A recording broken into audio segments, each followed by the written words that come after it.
南麻豆一个青年农民李家汉，毋但卖文旦柚，阁来举办多元丰富的柚场活动，要予游客了解文旦的一生，落实产地到产道的精神。麻豆有一位青农举办柚场体验活动，互民众会当来到文旦行体验果子对生产到产道的过程。我就觉得我们其实应该要做跟大家不一样的事情，我才有机会让大家认识我。我们就开始做一些不同的尝试，也是想说带大家可以进到农田来做体验。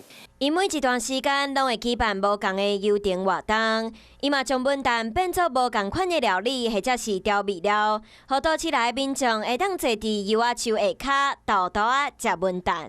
我们真的会在消费者来参与的朋友啊眼睛看到光，然后你就会觉得哇，这件事情是正确的，是对的。过程当中，因为游客支持和鼓励，才会当互伊坚持到即马。嘛希望游客当进一步了解麻豆的文旦产业。